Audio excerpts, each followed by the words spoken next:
どうも、あつしです。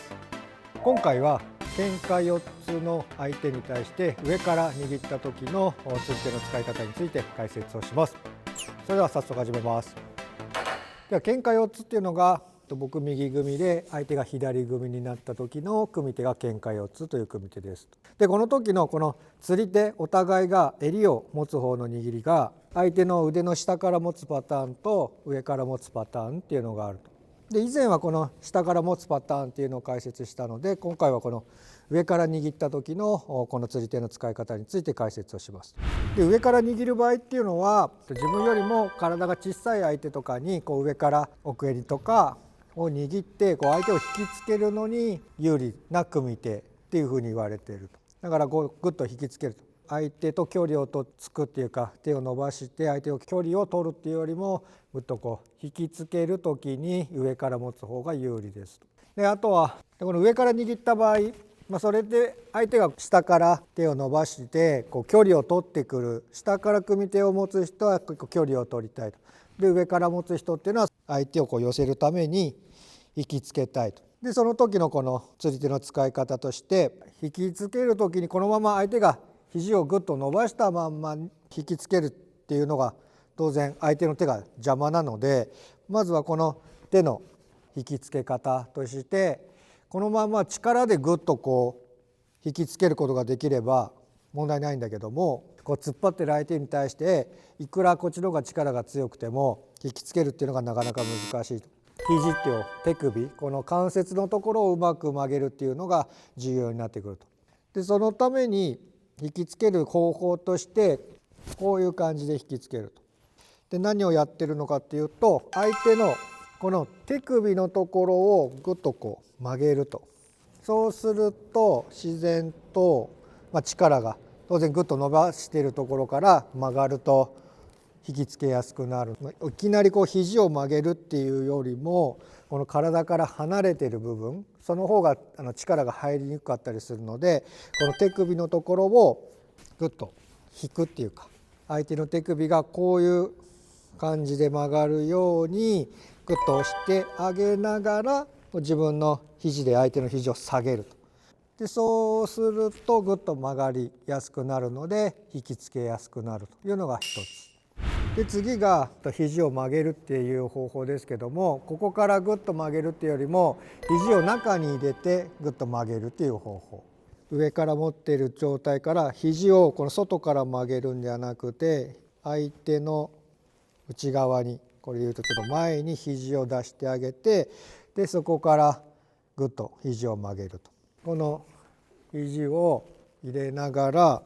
肘を曲げるというか落とすっていうか、下の方にしながら相手の前腕、肘のあたりですかね、ここにぐっと力を入れてあげると肘曲がるようになるので、上からぐっと肘を押さえるようにしてあげて肘を入れるようにして曲げると。そうすると相手の手首を決めたりすることができるので、しっかりと曲げることができると。でこれのさらにいいところ、上から持つ場合だとここから背負い投げみたいに肘を中に入れて入る技っていうのが当然できなくなると。下から持つと肘をこうやって中に入れたりして背負い投げみたいな技に入りやすくなるんですけど、上から持つとそういう技っていうのが相手の手が邪魔でできなくなるので、そういう場合はぐっと肘を入れてあげると、ここから背負い投げとか、肘をぐっと相手の内側に入れてかける技ができます。そういう相手は上から握っても自分の肘を内側に入れて相手の肘を曲げてあげる、相手を引きつける、こういう釣り手の使い方をするとできます。こういう釣り手の使い方。あとは相手が突っ張っててどうしても肘が曲がらないと、こっち側も肘を入れることができない。さっきみたいにいきなり曲げることが難しい場合は、相手の手の力を奪うっていうか、ちょっと体力を奪うためにここの前腕のところをぐっとこういうふうに押さえつけてあげると。なるべく手首に近い方に自分の手首を当てるっていうんですかね、ここに体重をかけてあげると。そうすると上げる方っていうのはこれ結構力がずっと必要なので、相手をぐっと力を使わせる。でこちらは力をぐっと押さえつけるっていうよりも、ここで手を置いて自分の体重をぐっとかけてあげるような感じですかね。なかなかちょっと力がかかっているのが分かりづらいかもしれないんですけど、相手はここに力を入れられると、さっきの手首をこうグッと使うというみたいに、体から遠いところに力をずっと入れるのっていうのは結構大変というか、結構力をずっと入れないといけないので、これをずっとやっておくと相手の手がだんだん下がってきて、こうグッと引きつけやすくなると。そのために自分の前腕をなるべく自分の方に寄せるために、ちょっと柔道着を下の方に握って、相手の柔道着をちょっと出すような感じにして、グッとこちら、こう上の方からはなかなか難しいので、ちょっと下の方を握って相手の柔道着を出して、こうグッとここの相手の前腕の上にグーッと押さえつけるような感じにしていくと、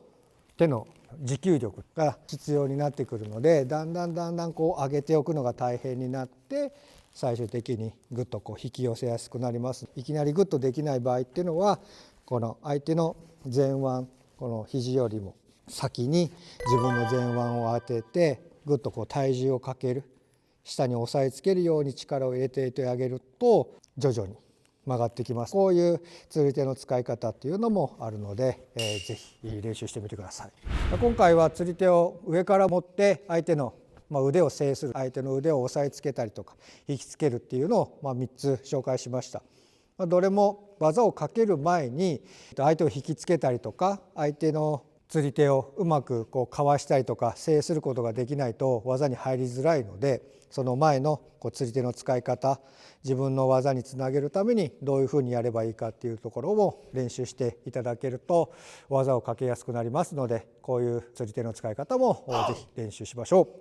今回は喧嘩4つで上から持った時の釣り手の使い方について解説をしました。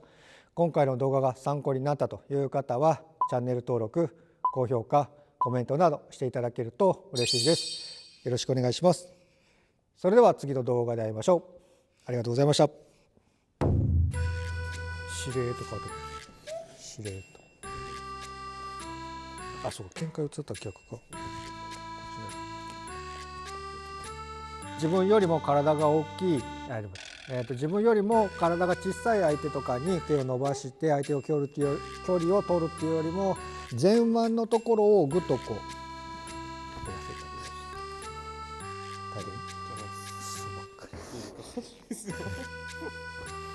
うぐっとこう。動画を最後まで見ていただきありがとうございました。チャンネル登録お願いします。それでは次の動画で会いましょう。